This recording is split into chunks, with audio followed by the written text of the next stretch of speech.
Hola, buenos días a todos y bienvenidos en BIP, en el foro BIP, en Bolsamanía. Hoy tratamos un argumento muy importante, hablamos del sector de las construcciones de las infraestructuras, hablamos con CEOPAN. Aquí, en esta mesa redonda, casi mesa redonda, están sentados a mi derecha Josep Piqué, que es el CEO de OHL, consejero delegado de OHL, Julián Núñez, que es el presidente de CEOPAN. A mi izquierda está Luis Castilla, que es el responsable director, CEO de Acciona Infraestructuras, y José Luis Jiménez, que es el director general de industrial de Abertis, de desarrollo industrial de Abertis.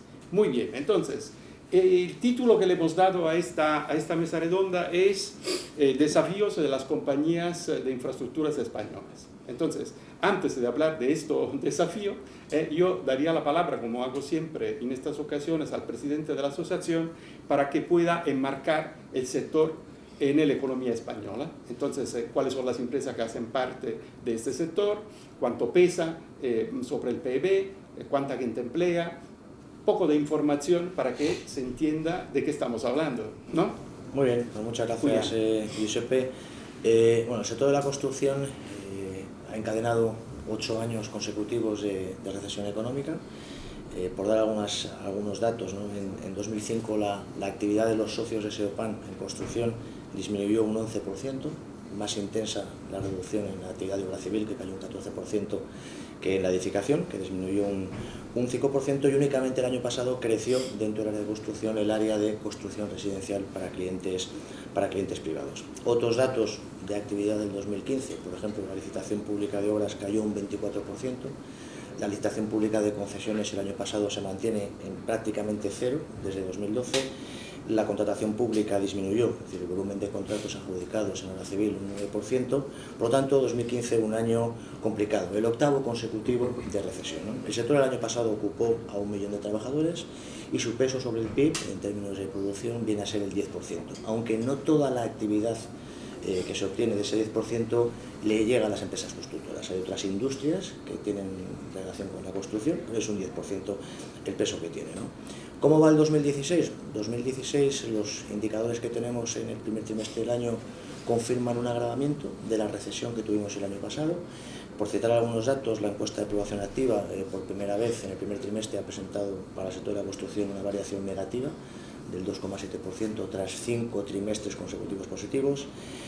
Otros datos como el consumo de cemento en el primer trimestre ha disminuido un 0,5%. Si analizamos el consumo de cemento en la obra civil cae un 25% en el primer trimestre, y luego indicadores como la licitación pública pues ha caído un 20%, y lo que es más llamativo, la contratación pública de obras un 54% en el primer trimestre. Por tanto, tenemos unas previsiones para el 2016 que confirman un agravamiento de la recesión del año pasado, con una estimación de caída de la actividad del grupo agregado a CEOPAN de entre el 15% y el 18%, ¿no? Si hablamos un poco más de previsiones a medio plazo, centrándonos en las infraestructuras, España está inmersa en un proceso de consolidación fiscal desde 2010. En los últimos 5 años hemos reducido en 6 puntos porcentuales el déficit público, que por la vía del gasto ha significado o se ha conseguido reduciendo en más de un 50% la inversión pública en infraestructuras en España, ¿no? Tenemos un objetivo ambicioso de cara al futuro, se han presentado recientemente el nuevo plan de estabilidad, tenemos que conseguir el 3,6% del déficit de este año, hasta el 1,9% en 2019. Hay unos indicadores pues, que confirman que vamos a seguir inmersos en esta senda de corrección del déficit público severos, como puede ser la desviación que tuvimos el año pasado de 8.000 millones de euros, las recomendaciones de la Comisión Europea del mes de marzo que nos recomiendan reducir el gasto público estructural en España de forma permanente en valor igual al 1,5% del PIB, que son menos 15.000 millones de euros. Y tenemos otra cuestión que comienza ya a debatirse, y es, una vez alcanzado el objetivo de situar el déficit por debajo del 3%, vendrá el segundo objetivo, que es reducir la deuda pública. En teoría esto comenzaría en 2019 con una reducción del 5% anual del exceso de deuda que tenemos por el límite del plan de estabilidad del 60%. Para tener una idea, comenzaremos con menos 20.000 millones de euros de deuda en 2019, y con ese plan diseñado por la Comisión Europea en el 2039 estaríamos, no obstante, en el 75% de deuda pública sobre el PIB, ¿no? Por lo tanto, situación en cuanto a la actividad noveno año consecutivo de recesión en España para la actividad de construcción y un plan presupuestario que va a seguir atenazando la inversión pública de España durante los próximos años. Ello coincide con un escenario de necesidad de inversión. El año pasado presentamos un informe de la consultora IT Kearney que cuantificó en 38.000 millones de euros anuales de inversión sostenida durante los próximos 10 años en España, en 8 áreas de inversión claramente estratégicas y de naturaleza social, como es el medio ambiente, el agua, equipamientos públicos, logística, accesibilidad a ciudades, ¿no? Por tanto, desafío de invertir. Y ya para terminar, luego hablaremos con más detalle, es decir, si resumimos, tenemos 2015, octavo año en recesión, 2016 previsiones todavía peores que las del año pasado, ello en un escenario presupuestario donde la financiación pública de las infraestructuras va a seguir atenazada por los planes de reducción del déficit de deuda pública, y todo ello con una necesidad de tener que invertir más porque muchas de estas inversiones que tenemos que hacer están sujetas a sanciones de la Comisión Europea. El desafío, por tanto, del sector es poder resolver ese déficit inversor respetando la regla de consolidación fiscal, sin alterar a otras partidas de gasto público, como son las protecciones a los empleados, la educación y la salud, y eso es lo que luego comentaremos, cómo hacer realidad ese desafío de nuestro sector. Bueno, no cabe duda que efectivamente tenéis un reto complicado, ¿no? Complicado. Pero, por ejemplo, si mira desde fuera de España, España tiene compañías que están consideradas muy potentes. Yo si pienso a Italia, por ejemplo, Italia no tiene el mismo nivel, la misma cantidad también de empresas de construcción de infraestructuras tan potentes a nivel internacional, ¿no? Entonces, para entender un poco cada empresa que aquí representáis, qué aporta al sector, yo empezaría contigo, Luis. ¿Qué aporta tu compañía, ¿no?, al sector? ¿Qué tipo de, en qué negocio en particular estás más metido respecto a otras? Y eso, contar un poco cuál es vuestra aportación al sector. Bueno, cada compañía de las grandes compañías españolas que estamos trabajando hace ya unos 10-15 años de forma muy fuerte en internacional, tenemos lógicamente un perfil diferenciado. En general, yo diría que el sector aporta muchísima innovación y muchísima eficiencia en costes, en construcción. En general, las grandes y medianas compañías que están trabajando en internacional y muchos de los subcontratistas que vienen con nosotros y que nos acompañan en ese viaje, es muy importante esa masa de empresas pequeñas que nos acompañan. Tenemos muchísima tecnología en diferentes campos y somos muy eficientes en costes en comparación con los grandes competidores asiáticos, americanos o otros competidores europeos. Luego ya cada compañía tiene un área en el que tiene un grado de especialización mayor, porque ha habido más enfoque, porque ha dedicado más tiempo, ha dedicado más recursos, por la historia, y nosotros en concreto pues tenemos unidades especializadas que están trabajando con responsabilidad global en ferrocarriles, en túneles, en estructuras especiales, en puertos, en agua y en construcciones industriales. Hay una serie de campos que hemos definido como estratégicos para nosotros, y lo que hacemos es profundizar a la hora de dotar de los mejores recursos, invertir en I+D en esos campos, que siempre hay algo donde siempre hay pequeños campos o pequeñas áreas donde debes de tratar de diferenciarte de tus competidores, y ese es el trabajo que estamos haciendo, especializarnos mucho para poder tener alguna ventaja competitiva. Sí, porque independientemente del hecho de la importancia que representan a las empresas españolas en el extranjero, luego, claro, la competición a nivel global es bastante complicada y difícil, ¿no? Y aparte de ser complicada también porque saliendo al extranjero, luego hablaremos de la internacionalización, siempre tiene que entender bien el país de donde haces tu inversión, ¿no? O tiene que hacer tus obras. José, hablamos un poco de OHL, de lo que está haciendo en estos momentos y qué tipo de aportación da, como decíamos antes, al sector. Primero voy a enmarcar OHL un poco en el contexto general.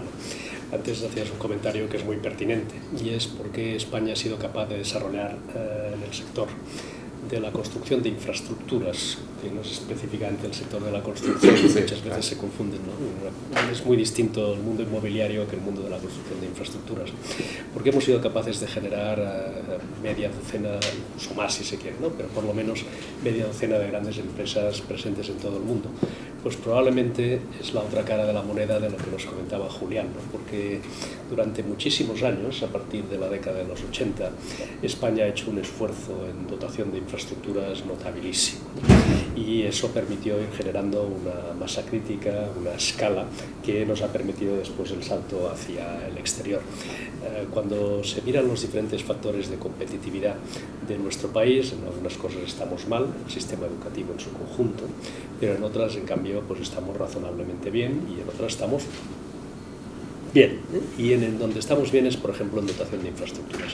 Está mal que lo digamos nosotros, que lo diga una empresa constructora, porque lo que deberíamos decir, claro, también lo voy a decir, es que todavía hacen falta muchas cosas, y hacen falta muchas cosas.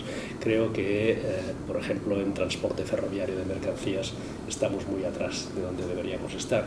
Creo que nos tenemos que plantear la ampliación de la capacidad de nuestros puertos, porque el mundo va hacia buques cada vez mayores y el comercio internacional va a ir cada vez más por vía marítima, y tenemos que pensar en eso, pero es evidente que tenemos una dotación de alta velocidad absolutamente para pasajeros, muy buena, absolutamente envidiable. Tenemos una red aeroportuaria pues francamente buena, incluso con un exceso más o menos anecdótico, pero que tampoco hay que exagerar, ¿eh?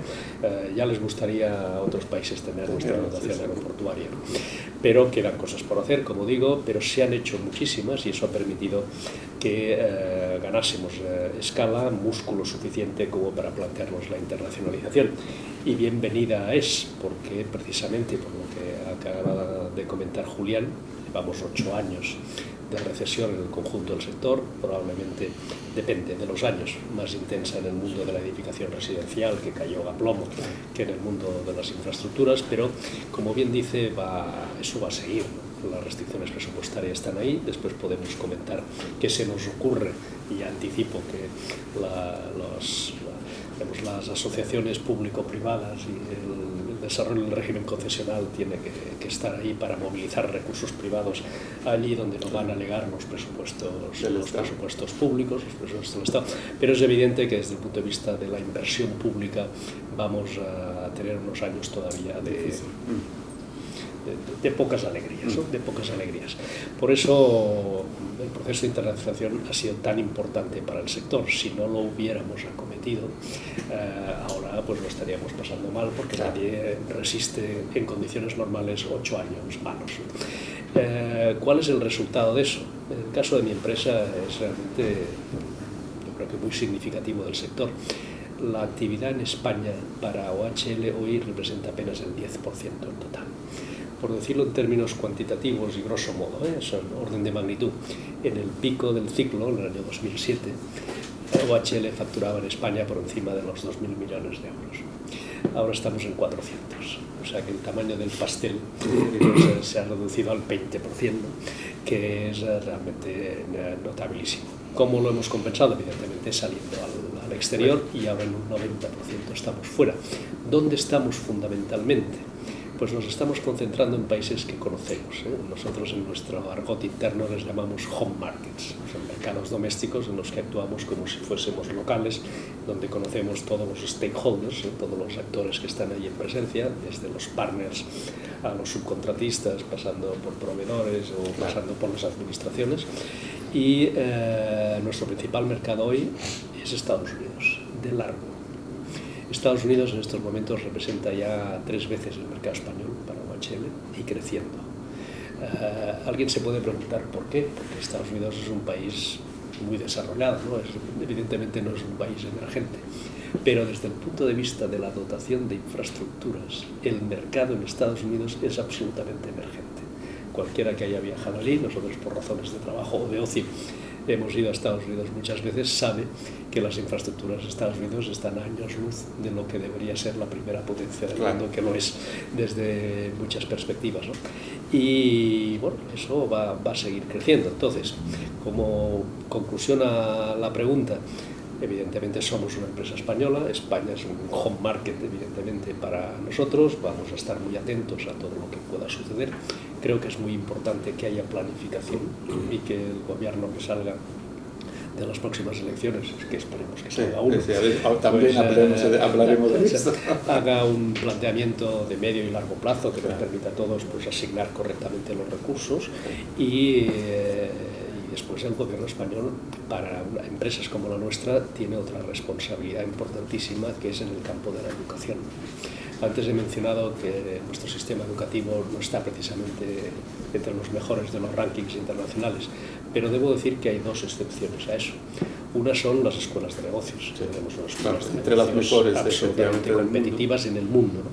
Pero el nivel de nuestras ingenierías, de nuestras politécnicas, es también muy notable. Y al final el futuro de nuestras empresas se tiene que basar en el talento. Yo a veces suelo decir, más que construir, lo que hacemos es hacer construir, ¿no? Y eso solo se hace con talento y una buena planificación, una buena programación de las necesidades de las empresas a cubrir por parte del sistema educativo, que no solo estoy hablando de la universidad, que también estoy hablando de la formación profesional, es absolutamente fundamental. Y eso liga con algo que me imagino sacaremos después. Este siglo es digital y quien no sea digital no va a ser. Claro. Y eso es uno, efectivamente. Los desafíos son muchos, la verdad, y esto es otro gran desafío. Entonces, José Luis, hablamos de Abertis. Entonces, vosotros tenéis una actividad bastante diversificada, pero en este caso hablamos de desarrollo industrial, de infraestructuras. Entonces, tenéis autopistas. Entonces, cuenta un poco sobre Abertis hoy sobre todo, pero también un mínimo de proyección hacia mañana. Bien, Abertis tiene como principal característica de que nosotros somos operadores de infraestructuras, y cuando hablamos de infraestructuras, en este caso nuestro foco está pues, en las autopistas de peaje, ¿no? Nuestra trayectoria ha hecho que desde el año 2007 en adelante, a razón de la crisis española, hayamos hecho una reestructuración, la diversificación en diversas actividades y dentro cuestiones, la diversificación geográfica, a concentrarnos dijéramos, en una actividad que creemos que es la que generamos más valor y hemos acumulado mayor experiencia, que es la de autopistas de peaje, con una diversificación geográfica. En ese sentido, nuestra gestión en las autopistas lo que pretende es focalizarnos en un servicio que se caracterice por una fluidez, por una seguridad a los usuarios, por un confort, por todas aquellas características que hacen que la experiencia de viaje de cualquier cliente por las autopistas de Abertis pues, sea completamente positiva y constructiva. Para nosotros la obsesión de pensar en términos de cliente es una de las variables de actuación de cara a que esas autopistas pues, den este valor añadido, este value for money que la gente tiene que percibir cuando paga viajes. Adicionalmente, esto lo hemos hecho con una combinación de dos elementos que son importantes de cara a que, pensando que nosotros gestionamos bienes públicos y que un día serán revertibles al Estado, la idea es que se tiene que mantener y intentar ser eficientes manteniendo pues, la vida media de los materiales, y eso requiere pues, una constante actuación en lo que es el mantenimiento y conservación de esas infraestructuras. Y al mismo tiempo todo lo que es necesario en relación a la tecnología que aplica sobre estas infraestructuras. Por lo tanto, hemos desarrollado pues, nuestra función y nuestra actividad centrada, dijéramos, en la aplicación de dos grandes pilares, la tecnología por un lado y lo que es lo que nosotros denominamos ingeniería inteligente. Nosotros dijéramos, por decir un poco las palabras de Josep, nosotros no somos constructores, pero lo que intentamos es que el project management de la gestión de la obra que se haga en las condiciones más eficientes.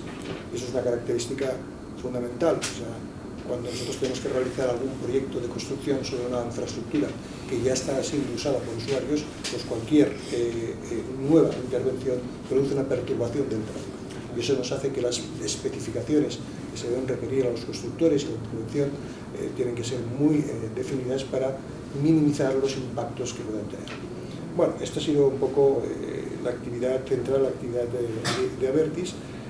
Yo diría que en un sentido general y como todos, ¿no? Pues la Abertis del año 2000, España era el 80% de nuestra actividad. Bueno, pues teníamos una parte en Italia, una parte en Portugal, una parte en Argentina, pero no mucho más, ¿no? Hoy en día España pasa a ser el 28% y prácticamente el resto lo tenemos distribuido en diferentes países, ¿no? De alguna forma en Europa pues tenemos del orden de 3.200 kilómetros de autopistas gestionados, básicamente son 1.700 en Francia y los 1.500 aquí de España, y recientemente pues una operación que estamos viendo a ver si acabamos de concretarla en Italia, ¿no? Por lo tanto, dijéramos, este marco europeo donde el modelo de concesiones pues, ya tiene una tradición de gestión por parte del sector privado, pues es uno de los mercados donde nos movemos, considerando que Europa es un área geográfica que tiene muy consolidadas las infraestructuras. Siempre hay cosas que hacer, siempre hay nuevas gestiones y posiblemente iremos avanzando hacia soluciones de movilidad y de gestión integral de diferentes modos de transporte, como de alguna forma se pueden perfeccionar las conexiones a los puertos, aeropuertos, etcétera, para que todo sea mucho más fluido bajo un concepto global de movilidad. Y luego, por otra parte, pues tenemos lo que es el mercado más cercano a todos, que es Latinoamérica. Más cercano, digo, por el punto idiomático, aunque hablemos el mismo lenguaje, a veces no es el mismo idioma. Es el mercado natural de España, ¿no? Exactamente. Entonces, bueno, pues ahí pues estamos en Argentina, estamos en Chile, estamos en Brasil, y mercados objetivos pues continúan siendo pues Estados Unidos. Yo creo que es perfectamente definido, donde hay una combinación muy especial, ¿no? Porque en Estados Unidos detectas unas necesidades de que las authorities, que son las que de alguna forma tienen las grandes infraestructuras, tienen que resolver los problemas de congestión, y para eso son muy activos en relación a la gestión del peaje como elemento regulador de la demanda, pero en el otro sentido tiene una gran necesidad de hacer una gran reforma o una gran actualización de las infraestructuras, porque no se han especializado o no se han lucido en la actividad del mantenimiento, ¿no? Entonces yo creo que ahí hay esa combinación entre tecnología e ingeniería que debe generar pues un mercado interesante, ¿no? Y luego también tenemos mercados como Canadá, donde dijéramos también hay actividades relacionadas con algo que vemos que es algo inherente en la actualidad cuando ves los niveles de congestión, las grandes megacities, que es la gestión de esta movilidad, donde tenemos unas actividades de toll chargers, donde es básicamente aplicación de electronic toll charger, de alguna forma cómo recaudar de una forma más automática posible dijéramos, los peajes, ¿no? Entonces esta es un poco la visión, ¿no? De Abertis. Nuestro futuro básicamente pasa por continuar invirtiendo en nuestros mercados objetivos. La coyuntura obliga a ello, porque dijéramos España, pues yo creo que efectivamente en España pueden haber oportunidades, pero en cualquier caso en este momento tiene un nivel de infraestructuras bastante importante, ¿no? Lo que hemos de ver desde el punto de vista de lo que es un operador de autopistas de peaje es qué modelo se va a seguir en España en el futuro. Dijéramos, yo creo que estamos llegando a una etapa donde va a haber un vencimiento en los próximos años de concesiones, y esto pues tiene que el gobierno definir y perfilar qué modelo de gestión de infraestructuras y qué estrategia quiere seguir, ¿no? Claro. Muchísimas gracias. Luis, yo quería hacerte algunas preguntas, algunas vienen también para todos, vienen desde la web, para hacer que la discusión partícipe también de la gente, las personas que ven este foro, ¿no? Entre las preguntas, una de las primeras se ha hablado mucho de un nivel muy elevado de infraestructura en España, ¿no? Pero también Josep Piqué decía que, bueno, todavía tenemos pero un recorrido en España. Si en las autopistas probablemente menos, pero ¿dónde tú ves un recorrido en España, independientemente de los problemas de presupuesto, sobre todo por la parte del Estado? Luego, ¿qué piensas de Latinoamérica? Es decir, Latinoamérica se ha convertido en los últimos años en una oportunidad para España en particular, pero en general importante, pero ahora está en una situación un poco distinta, ¿no? Es decir, que en los años que servía se ha desarrollado mucho, pero ahora el tema de Brasil, en particular Brasil diría que representa pero casi el 40% de toda Latinoamérica. Entonces, ¿cómo ves tú Latinoamérica en este momento? ¿Qué oportunidad tú ves a nivel de internacionalización en países donde, por ejemplo, las empresas españolas no están? Muy bien, bueno, empezando por España, Julián ha dado muchas cifras antes sobre la situación que tenemos en nuestro país. Hay un ratio que a mí siempre me impresiona, que el volumen de inversiones que estamos teniendo estos años, 2015-2016, es un 25% aproximadamente de lo que tuvimos hace el año 2007, 2008. Es un desplome, es un sector que prácticamente ha desaparecido. Pocos sectores sufren en tan pocos años una caída tan brutal en una actividad, en un espacio geográfico como es el español. Bueno, eso nos ha obligado a hacer muchísimas reestructuraciones internas, como todos sabemos, y al mismo tiempo es absolutamente imprescindible que se siga invirtiendo. Se hizo un estudio, yo creo que fantástico, por parte de Seopan, que lo realizó una consultora independiente, ATKM, hace aproximadamente un año, y se siguen haciendo en Seopan más estudios, identificando infraestructuras prioritarias, porque las tenemos. Tenemos una fantástica red de carreteras, aunque todavía hay que rematar algunas pequeñas cosas, ferroviaria, completamente de acuerdo con lo que dice Josep sobre el transporte de mercancías, pero hay grandes áreas, por ejemplo, residuos sólidos urbanos, que crecen muchísimo. Residuos sólidos urbanos, tenemos vertederos de hace decenas de años que están pegaditos a las ciudades y que ya no es de recibo tener vertederos abiertos, que son un problema medioambiental, de olores, etc. Tenemos mucho que hacer en agua en este país, es uno de los países más secos de nuestro entorno europeo, o el más seco, al menos de media, y los niveles de inversiones que tenemos en agua, en reutilización, no son en absoluto parecidos a per cápita a los que hay en otros países. Tenemos que invertir más en operación de las infraestructuras que tenemos. Es muy visible el deterioro que se ve en algunas infraestructuras por falta de un mantenimiento adecuado. Vemos carreteras que no están pintadas, con lo que significa eso de peligrosidad. En fin, todavía queda bastante que invertir. Se está valorando en torno a los 40 o 45.000 millones aproximadamente está mercado de necesidad de inversión en un entorno de una legislatura. A ver si tenemos suerte con los cambios políticos, claro, de la oportunidad que nos pueda dar la próxima legislatura, pues esto se reactiva. Espero que no sea lo contrario, que la incertidumbre política siga prolongando esta situación y que profundicemos y que para las inversiones, que sería pues mucho dramático.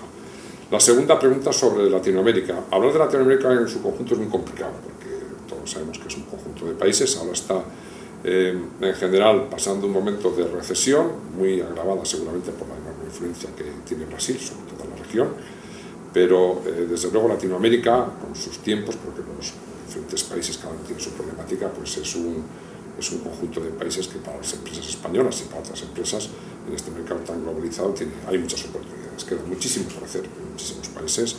Se ha juntado un poco la crisis, se ha juntado la bajada del petróleo que afecta a otros países, se ha juntado la bajada de algunos materiales de minería. Entonces ha habido una especie de tormenta perfecta, y lo que hace 5 años todos manejábamos una serie de oportunidades en Latinoamérica, de muchas inversiones en México, en Brasil, en Chile, en Perú, en Colombia, pues se ha descafeinado un poquito.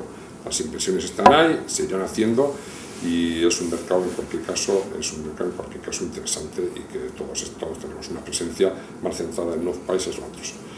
Nosotros, en la tercera pregunta que me hacías sobre nuestra presencia internacional, nosotros tenemos identificadas 4 grandes regiones, no voy a ser muy exhaustivo: Norteamérica, Latinoamérica, la segunda, la que ya hablo un poquito. Norteamérica evidentemente tiene una cantidad importante de oportunidades a futuro por el aging de las infraestructuras. La región de EMEA, en Europa, a pesar de que nos podamos tener la sensación de que Europa está todo terminado, sí es verdad que hay mucho hecho, pero hay mucho muy viejo, y ahí empieza a haber países con infraestructuras muy maduras como Alemania, que tienen que empezar a remodelar, y nosotros tenemos presencia, por ejemplo, vamos a tener presencia en la alta velocidad de Inglaterra, o estamos haciendo la mayor obra ferroviaria de túneles en Noruega. O sea que hay oportunidades de repente muy especializadas, de importe importante, que nos dan a nosotros oportunidades en Europa para seguir creciendo. El Middle East es también un área que tiene muchísima actividad, ahora está otra vez afectada por la bajada de los precios del petróleo. ¿Cómo de larga va a ser ese impacto? Pues me temo que va a ser largo, pero aún así siguen disponiendo de muchas necesidades en agua, en infraestructuras de transporte urbano, en puertos y en muchos otros campos, en energía, en instalaciones de energía, y lo que harán es hacer menos cosas, pero las van a seguir haciendo, por lo cual para nosotros el Middle East es todos los países, Emiratos, Arabia Saudita, Omán, Bahrein, Kuwait, y con alguna duda sobre lo que pueda pasar en Irán, son países que estamos atendiendo, tenemos presencia física y seguiremos trabajando. Dentro de la región de EMEA, África es también un área con un potencial enorme. Claro, estamos hablando de África, estamos hablando de muchísimos países y unas condiciones de inseguridad jurídica en muchos de ellos enormes, insufribles para nuestros estándares en general. Aún así, tienen muchísimas necesidades y hay muchísimas multilaterales y organismos internacionales que están facilitando, apoyando, financiando, vigilando algunas actuaciones, y ahí tenemos una cierta presencia. Hay que hacer una selección muy profunda de dónde te metes en África, y algunas cosas estamos haciendo en Sudáfrica, en Gabón, en Egipto, en Argelia, en Marruecos, porque hay oportunidades que son adecuadas a nuestras posibilidades. Lo que les queda por hacer África es, desde luego, cuando alguien analiza los números macro de las necesidades de infraestructuras a nivel mundial, África es la que destaca. Pero claro, eso hay que verlo, porque hay que aterrizarlo. Claro. No son capaces. No es una crítica, es seguramente una cuestión simplemente de juventud en esas democracias, y les cuesta incluso cuando reciben financiaciones muy organizadas y ya modelos organizados, adaptarlo a sus países les cuesta muchísimo.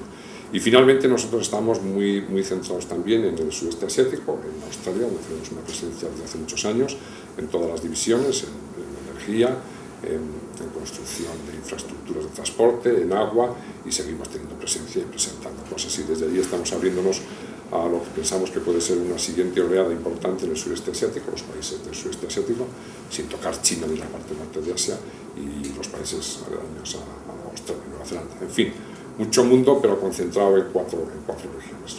Bueno, decimos que la gran suerte, la gran oportunidad que tenemos, porque cuando se habla de globalización, a veces muchas personas tienen miedo a la globalización, pero en realidad es una gran oportunidad, porque eso significa diversificar, significa coger oportunidades que si no sería más complicado de desarrollar, ¿no? Josep, muchas gracias, Luis. Josep, te quería a ti preguntar sobre dos temas que yo considero siempre muy relevantes, porque además estamos en un capitalismo, decimos que tiene que ser más social, ¿no?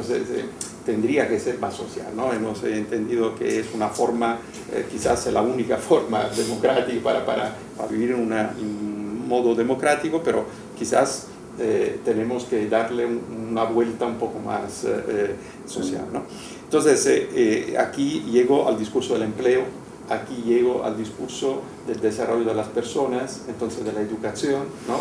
Antes tú hablabas de eso, y llego también a algo que surge de las personas, que es la innovación y la creatividad. Entonces, ¿cómo todo esto afecta al sector? Porque yo imagino, ya se ha hablado, ¿no?, que esta crisis ha creado un problema de empleo, es decir, que las empresas han tenido que reestructurar su plantilla, ¿no? Y entonces esto claramente no es positivo, pero también la tecnología hace que se tiene que tener una cierta reconversión, también bajo el punto de vista de la formación de las personas, etc. Un punto, decimos, bajo el punto de vista del sector, del tema empleo, del tema innovación, tecnología, educación. Empezando por la primera reflexión que has hecho introductoria a la pregunta, ¿no?, sobre sobre el modo de producción capitalista, el viejo marxista, ¿no? Y efectivamente, ¿no? Lo que hace ya muchos años, dediqué unos años de mi vida a responsabilidades políticas, te puedo responder de una manera muy clara. Creo que está absolutamente demostrado que no hay ningún sistema económico más eficiente que la economía de mercado o el capitalismo, por decirlo en otros términos, ¿no? Pero también es verdad que la política ha conseguido que este sistema tan eficiente de asignación y distribución de los recursos permita una cierta redistribución de los mismos para al final garantizar unos estándares mínimos de bienestar que están en la base de la sostenibilidad de nuestros sistemas políticos y por lo tanto de las democracias, ¿no? Siempre se suele decir que no hay democracia sólida sin clases medias, y las clases medias son el resultado y el producto de un buen funcionamiento económico, pero también de una adecuada distribución de los beneficios del sistema hacia cada vez capas más amplias de la población. Antes Luis mencionaba el tema de África, ¿no? Yo creo que África pues, tiene un punto de partida todavía pues, que es el que es, pero probablemente sea la gran sorpresa positiva de este siglo, y por lo tanto estoy planteándolo en términos de varias décadas, pero en algunos países africanos ya se están empezando a desarrollar clases medias que están en la base de la consolidación de sistemas institucionales sólidos, de estados de derecho que permiten inversiones a medio y a largo plazo y por lo tanto formación bruta de capital, por lo tanto capacidad de crecimiento. Entonces, a un sector como el nuestro pues tiene que ser muy consciente de todas estas cosas y no creo que seamos muy distintos de otros sectores, por ejemplo en términos de lo que se denomina la responsabilidad social corporativa, que va ligada también a lo que estás diciendo, que no es una moda, que no es solo algo que sirve para adornar los discursos en las juntas generales o hacer publicidad. La responsabilidad social corporativa forma parte de las exigencias de competitividad que todos tenemos.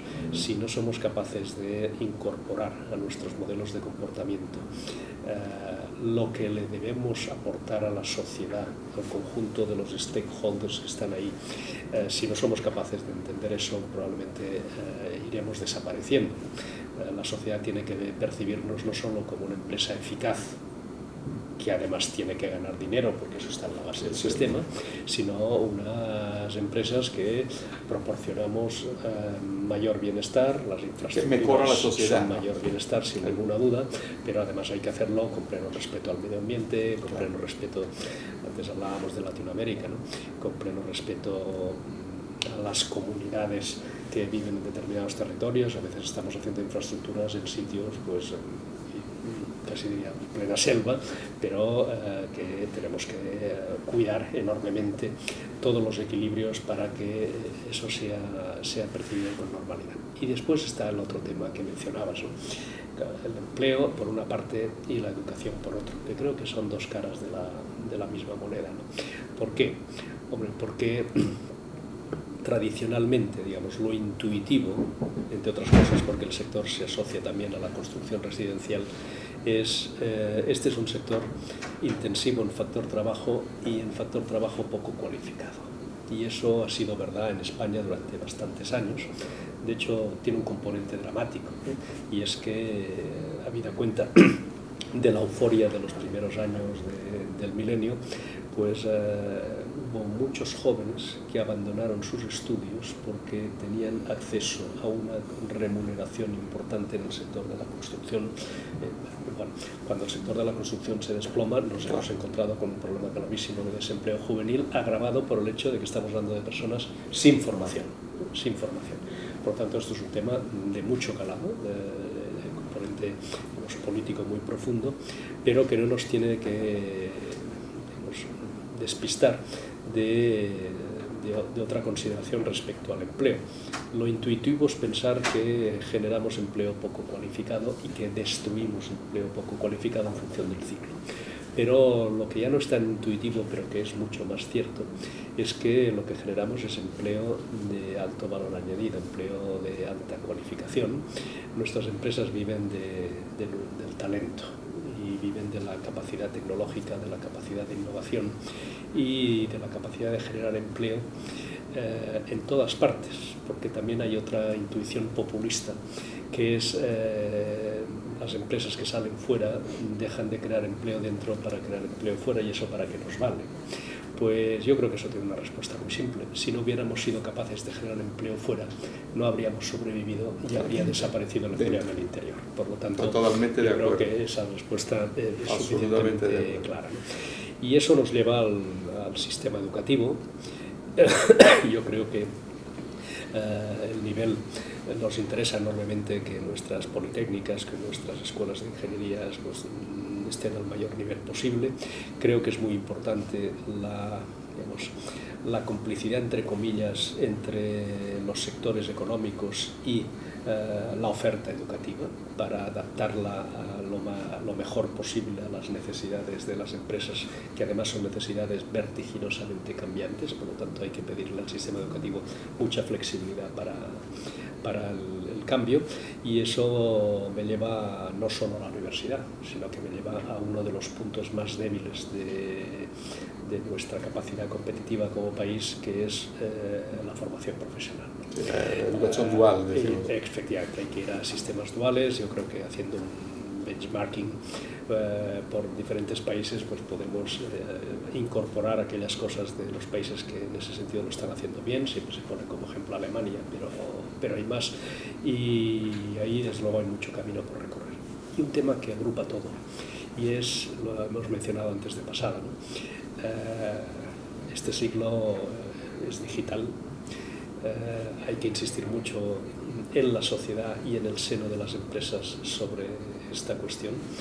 Yo en mi propia casa, para motivarles en ese sentido, suelo decir tenemos que ser una empresa del siglo XXI y llevamos ya 16 años de retraso. Por lo tanto, hay que correr, y la digitalización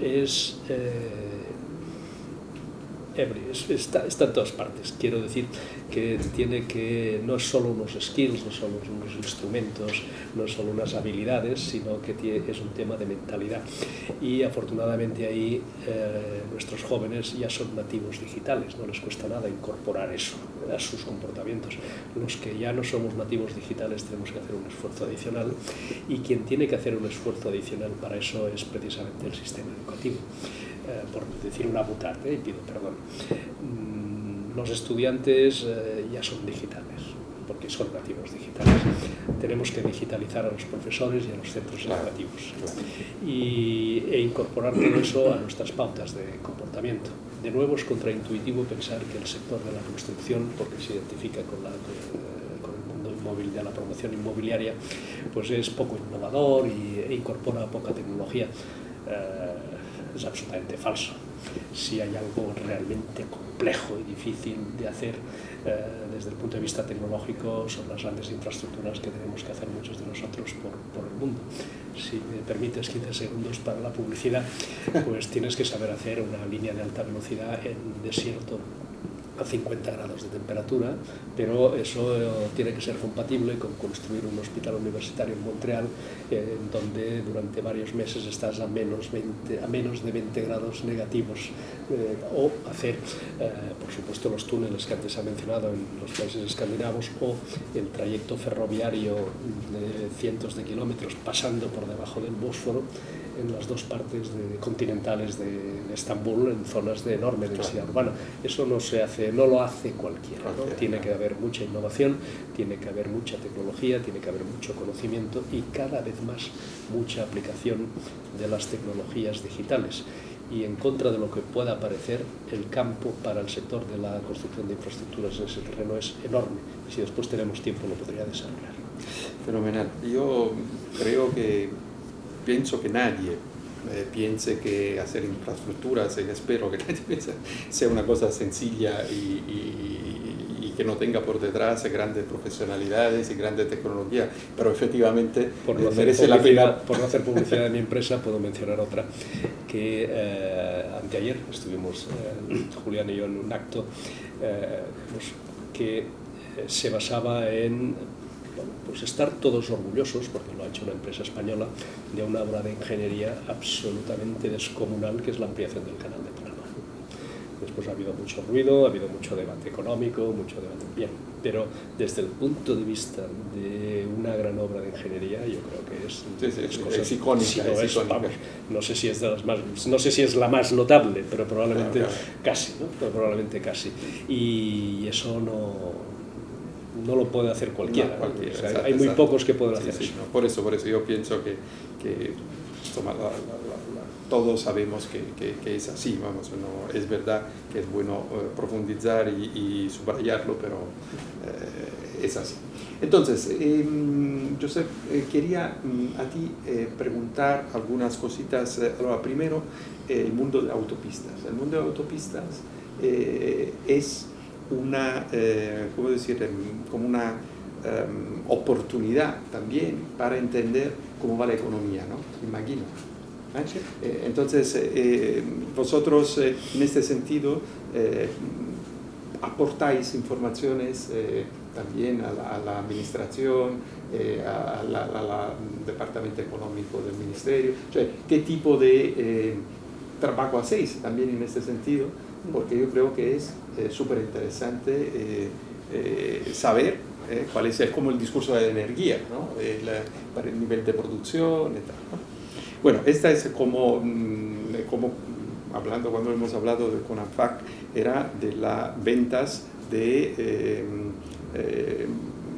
automóviles o de todas formas decíamos de productos que son comerciales, ¿no? De los vehículos comerciales, que son un indicador muy importante, por ejemplo, de la economía. Luego hemos hablado de tecnología, ¿no? Hemos hablado de digitalización. Efectivamente, la digitalización toca a todos los sectores, no está un sector que no está, y además ya no es el tema de la digitalización, ya estamos en el cambiar el modelo de negocio, de la transformación, ¿no? Y, por ejemplo, las autopistas tendrán que ser conectadas, tendrán que tener sensores, tendrán que, quiero decir, ya no es solo pisar el asfalto, ya es tener un recorrido muy tecnológico que puede permitir mañana a un coche de ser conducido automáticamente, sin conductor, ¿no? Por ejemplo, digo yo. Entonces, hablamos un poco de eso y efectivamente cuánta tecnología en las infraestructuras están, ¿no? Para mejorar, como decías tú antes, la experiencia, ¿no? Sí, bueno, contestando a la primera parte de tu pregunta, efectivamente, somos un sector regulado y tienes que reportar información, ¿no? Pero básicamente, dijéramos, podría resumir que nosotros tenemos tres grandes variables que son las que facilitamos, ¿no? La primera es una componente directa con la economía, que es el nivel de tráfico de las autopistas, el uso que se está haciendo de las mismas. Efectivamente, todos los estudios de tráfico llevan un principio de que existe una correlación entre el PIB y el crecimiento del tráfico. Esto es una experiencia que en el largo plazo pues, se ha venido cumpliendo, pero que efectivamente existen otras variables, que es los niveles de motorización de los países, que van influyendo y van modificando la capacidad de crecimiento del tráfico, pero en general podemos decir que es siempre un síntoma del nivel de crecimiento económico. En ese sentido, tenemos que señalar que en España desde el 2007 hubo una disminución de los niveles de tráfico, que podemos hablar en términos de que los vehículos ligeros, pues en términos globales, cayeron en torno al 25-28%, mientras que lo que serían los vehículos pesados, lo que sería transporte, pues llegó a caer el 40%. Por lo tanto, eso demuestra pues la gran caída de la economía, ¿no? Ya desde el año 2015 y síntomas del último trimestre del 2014 se empezó a experimentar una recuperación, sobre todo desde el sector de pesados y posteriormente el sector de ligeros, con unos crecimientos que han llegado a cifras en algunas de las autopistas a doble dígito, ¿eh? Por lo tanto, ha habido incrementos muy fuertes y una recuperación, si bien aún no estamos a los niveles de tráfico de la máxima punta que hubo históricamente en España, que fue en el 2007, podemos decir que ha habido pues, un crecimiento, una recuperación. Una recuperación, ¿no? Esta recuperación parece que sigue siendo sostenible, está impulsada, yo diríamos, por variables directamente relacionadas con el consumo, y en ese sentido creo que uno de los elementos que ha favorecido el incremento del tráfico ha sido justamente el petróleo, su disminución, aunque no se traduzca 100% en el de esto, exactamente, en el precio de la gasolina propiamente dicho, del gasoil. Pero sí que de alguna forma eso ha motivado el mayor uso del vehículo, pero sobre todo lo que también ha motivado es la inercia, la renovación del parque de automóviles. Ha habido en los últimos años, como se ha demostrado ya las cifras de ventas, pues un volumen, un incremento de la venta del parque automovilista, un incremento, y esto pues ha generado unos volúmenes de tráfico, ¿no? Actualmente las últimas cifras que tengo ya relativas recientes del mes de mayo, pues aquí en España lo que son la red nuestra, pues que aproximadamente es el 60% del total de la red de peaje del país, estamos con un crecimiento del 4,8 o 5%, y con un crecimiento que es el 5, algo o 5,3 en lo que serían vehículos ligeros y un 3,8 en lo que serían industriales. Por lo tanto, podemos decir que continúa el crecimiento, aunque también no son los números espectaculares que tuvimos sobre todo en el último semestre del 2015, pero de todas maneras aún parece que se sigue manteniendo. En relación a lo que es la innovación, evidentemente nosotros uno de los primeros conceptos que tenemos es que hemos de pensar en términos de autopistas del siglo XXI, ¿no?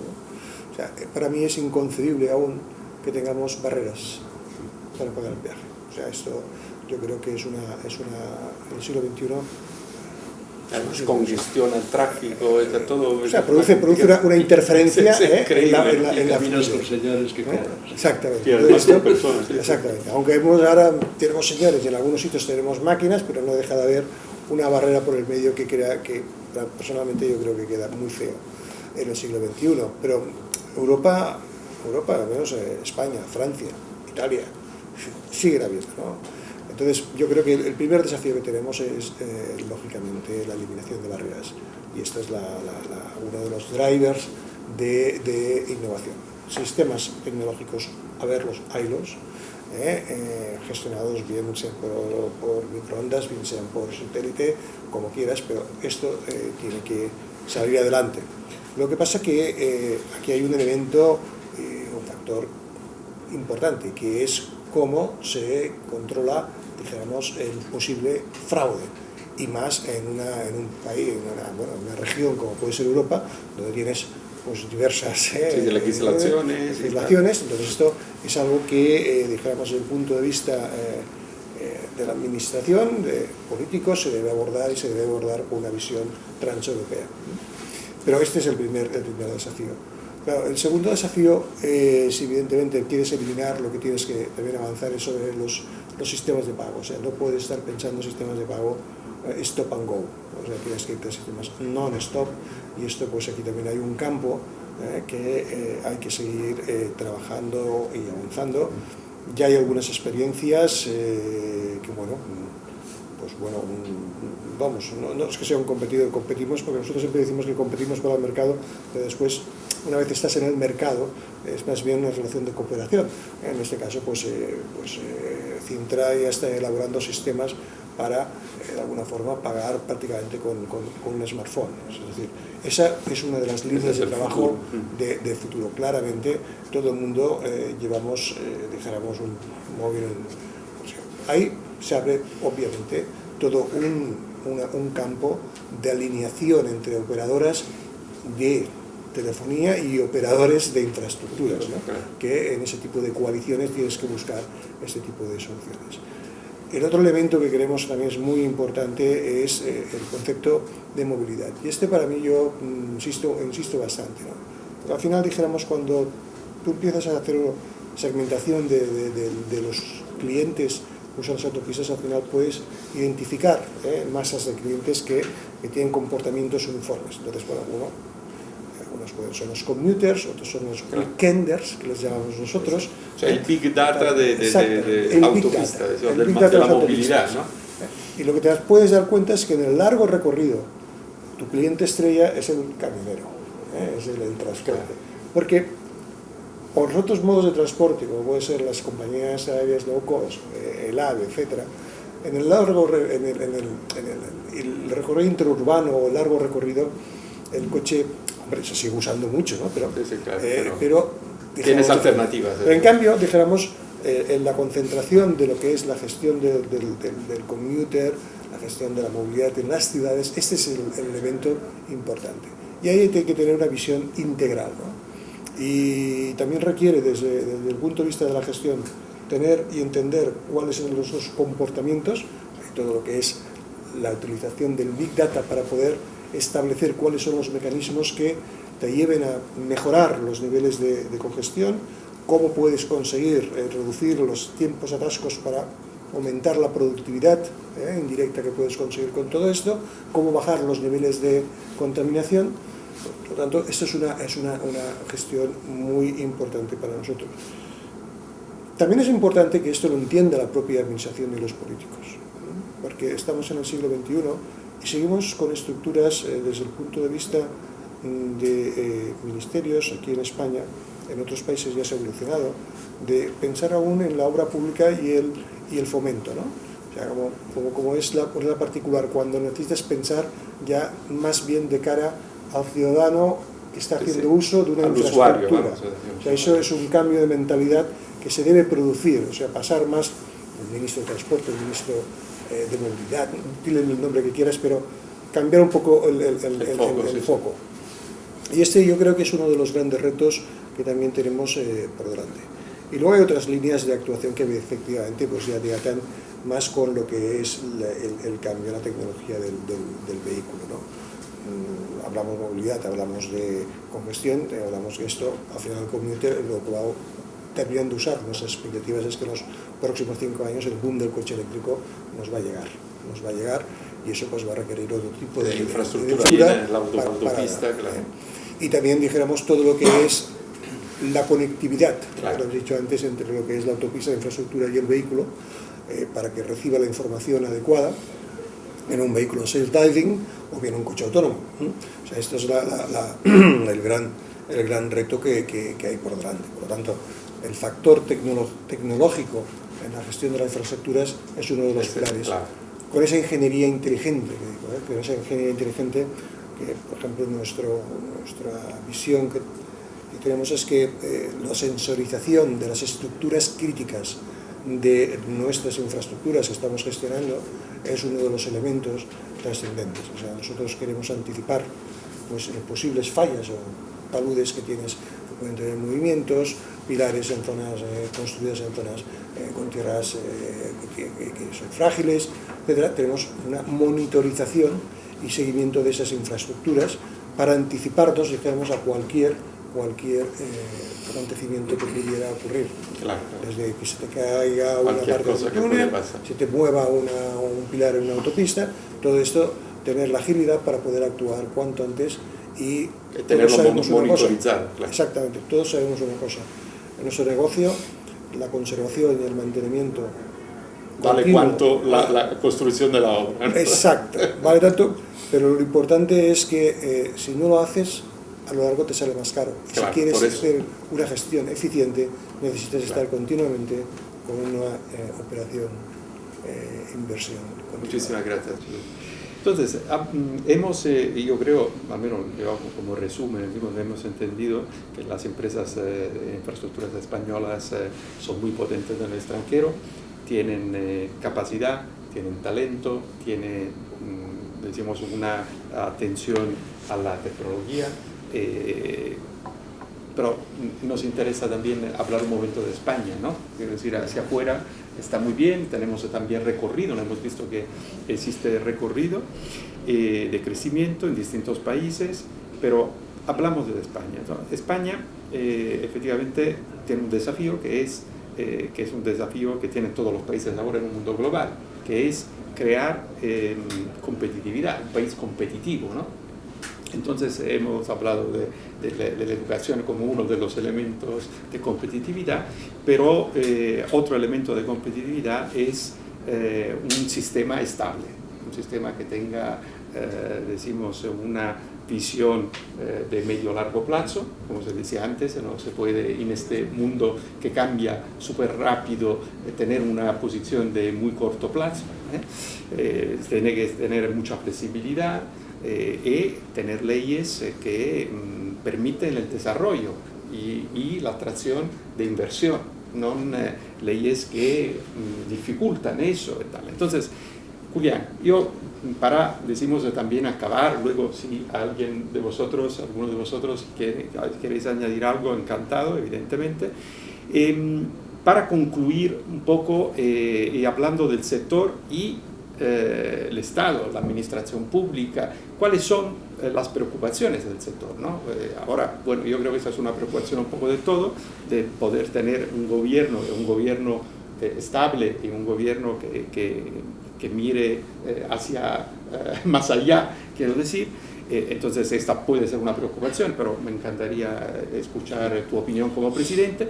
Y luego, ¿cuáles son las inquietudes, si existen inquietudes, bajo el punto de vista regulatorio, ¿no? Actual? Sí. Bueno, yo creo que el primer objetivo que tiene que tener la función pública es facilitar la actividad empresarial, que es en definitiva lo que permite cubrir todas las prestaciones de servicios públicos que tiene cualquier economía, ¿no? Por lo tanto, el objetivo de la función pública es facilitar la actividad empresarial y tener la voluntad política para afrontar y adoptar aquellas decisiones que sean buenas para el conjunto del país, ¿no? Como ya he dicho antes, se han hecho cosas muy bien hechas en nuestro país en los últimos 25 años y tenemos una dotación de infraestructuras muy importante, pero tenemos otras ineficiencias. Sorprendentemente, cuando nos comparamos con otros países, y hemos hablado varios de vosotros, en Estados Unidos, pues seguramente si hablamos de la red de carreteras de alta capacidad, de alta velocidad ferroviaria, pues somos un país puntero en el mundo, ¿no? Igual que la red aeroportuaria. Pero si hablamos de otras tipologías de infraestructuras, somos los últimos. De hecho, España actualmente, en las últimas previsiones de primavera de la Comisión Europea, somos el último país de la Unión Europea de los 27 en ratio inversor por superficie y población, el último. Para que tengamos una idea, la inversión pública prevista en España en el 16 y en el 17, que son unos 50.000 millones de euros, Francia en el mismo periodo va a invertir 150.000 y Alemania cerca de 100.000. Evidentemente son economías más potentes que la nuestra, pero la relación de PIB no es de 3 a 1 con Francia, ¿no? Entonces, esa necesidad de inversión que A.T. Kearney la cuantificó en un mínimo de 38.000 millones de euros anuales, significa que en los próximos 10 años en España deberíamos invertir en el entorno de 200.000 millones de euros adicionales al nivel de inversión que tenemos actualmente en otras tipologías de infraestructuras. El cómo hacerlo es la clave, y lo que habría que, digamos, sería el primer desafío que tendría que afrontar nuestra administración pública y en concreto el próximo gobierno, es primero tomar conciencia de que tenemos un enorme déficit inversor. Es decir, en el tema del agua estamos incumpliendo todas las directivas, tanto en temas de tratamiento y depuración de aguas residuales. Es decir, solo las actuaciones que teníamos que hacer para tenerlas en servicio en el año 2021 son 10.000 millones de euros a la fecha actual. Actuaciones que tengamos identificadas, que hay muchas más. En temas de residuos hablamos de 5.000 millones de euros, simplemente para cumplir las normativas que van a entrar en vigor en el mes de julio, ¿no? En temas de mantenimiento se habla de un déficit de puesta a cero de nuestra red de carreteras del orden de los 6.000 millones de euros. Si nos vamos ya a energía, interconexiones energéticas, gasistas, eléctricas, hablamos de más de 20.000 millones de euros. En temas de eficiencia energética o de rehabilitación o de transporte ferroviario de mercancías, es decir, valdría la pena tener un programa entero, ¿no?, en detallarlo, ¿no? Entonces, voluntad política y regulación. Regulación y además le diría también armonización. Entonces, ¿a qué me quiero referir con la regulación? Las compañías aseguradoras españolas, las compañías de seguros, manejan en España un volumen de activos de 350.000 millones de euros. No tienen invertido un euro en activos de infraestructuras. Las grandes compañías aseguradoras europeas manejan unos activos de casi 6 billones de euros. Actualmente invierten en infraestructuras el 2%. Si tenemos un país con necesidad de invertir, si sabemos y somos conscientes que tenemos que hacer una financiación que no penalice el déficit público, porque lo que no podemos pretender es reclamar esas inversiones a costa de reducir los gastos sociales de educación o protección social, que es lo primero. En absoluto, jamás pediremos ese disparate. pero sí tenemos un mecanismo que es la mal llamada colaboración público-privada, porque en España todos los activos de infraestructura son públicos. Una autopista de peaje es un activo igual de público, de titularidad pública, que una autovía. Pero bueno, aquí se confunde, ¿no? Entonces, la apuesta es fomentar los procedimientos de colaboración público-privada para que toda esa liquidez que hay en el mundo podamos atraerla a nuestro país y destinarla a inversión en infraestructuras. Tenemos el ejemplo de AENA, que yo creo que debe ser el valor del IBEX que más ha subido. Ahí está. ¿Quiénes son los accionistas de AENA? Bueno, pues fondos de pensiones, fondos institucionales. El problema que tenemos con la regulación en España es que es una regulación que se ha quedado obsoleta, que no funciona. Es decir, si hablamos de la regulación concesional, lo que tenemos que dar son garantías a los financiadores de que tenemos un marco jurídico estable y claramente predictible, ¿no? Yo me centraría en dos grandes cuestiones que hay que mejorar en la regulación. Por ejemplo, el ámbito de los contratos. Bueno, tiene que estar, es decir, una concesión es un matrimonio de éxito, porque son mínimo 40 años, ¿no? Por lo tanto, tiene que prever determinados mecanismos que en determinadas situaciones garanticen al inversor que va a poder recuperar la inversión, ¿no? Si mañana hay un cambio de gobierno en un país y el siguiente gobierno decide rescatar todas las concesiones si gratis, tienes un contrato de 40 años, claro, entonces esos mecanismos que en España son básicamente el equilibrio económico financiero del contrato, la responsabilidad patrimonial, tienen que ser claros y predictibles. Tenemos que tener matrices de transferencias de riesgos adecuadas al riesgo privado, es decir, la empresa privada puede gestionar y es responsable del riesgo que le rodea, pero no del que no tiene ámbito de decisión, ¿no? Hablamos, por ejemplo, del riesgo de expropiaciones, del riesgo de que la administración pública te pueda hacer una actuación paralela a la concesión, y no hablamos solo de autopistas, podemos hablar también de otros tipos de concesiones, ¿no? De cualquiera. Por lo tanto, hay un desafío muy importante en materia de regulación concesional en España. Nosotros estamos trabajando en esa línea y queremos avanzar. Y hay otra cuestión, que quizá el momento oportuno no es ahora, pero yo creo que merece un debate serio en la próxima legislatura, y es hablar sobre el origen de la financiación de las infraestructuras. Yo he estado en Estados Unidos hace 2 semanas en la IBTTA, que es la Organización Internacional de Peajes, y el Estado de Rhode Island va a financiar toda la mejora y rehabilitación de los puentes metálicos que hay allí, cobrando peaje a los vehículos pesados. Bien, en Europa convivimos países con diferentes doctrinas en cuanto al origen de la financiación de nuestras infraestructuras. España tiene un gasto público muy bajo, contrariamente a lo que se piensa, que hay que recortarse. Claro que hay que recortar muchísimo, que no sea todo en infraestructuras. Tenemos 10.000 euros aproximadamente de gasto público por habitante. Francia tiene 18.000 y Alemania 15.000. Nosotros tenemos un problema más de insuficiencia de ingresos por falta de actividad económica que de exceso de gasto público, que lo podemos tener. Hay entidades públicas empresariales que seguramente podrían tener menores plantillas, puede haber algunas ineficiencias también, pero somos un país austero en el gasto público. Sobre PIB pesa lo mismo que el de Alemania, ¿no? Que es la referencia. Luego, ¿es posible recortar más? Lo veo difícil. Lo que hay que hacer es generar actividad económica. Entonces, cuando el contribuyente alemán no financia con sus impuestos la mejora y conservación de la red de carreteras, Alemania, 50% más de gasto público de España, digo yo que ese debe ser el debate al que debemos ir, porque eso permitiría liberar recursos para precisamente atender e incrementar otros gastos públicos de naturaleza social, como puede ser la educación, la salud, etcétera.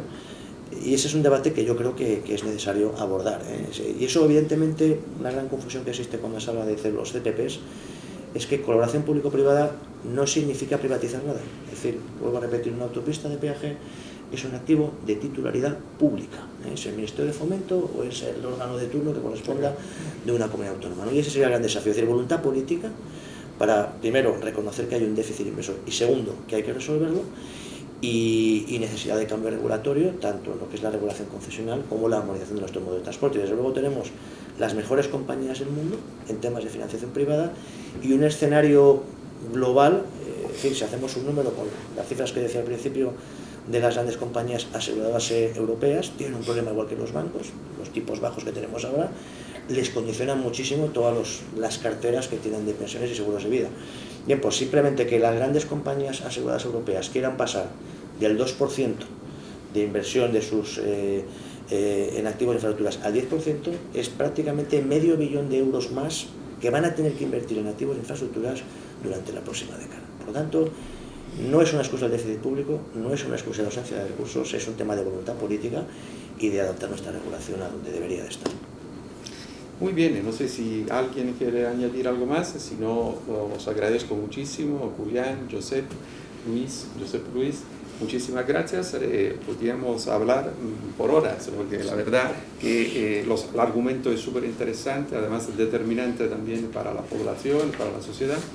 Pero tenemos que acabar y volver a trabajar, y por lo tanto muchísimas gracias, y gracias también a las personas que nos siguen. Muchísimas gracias. Hasta luego.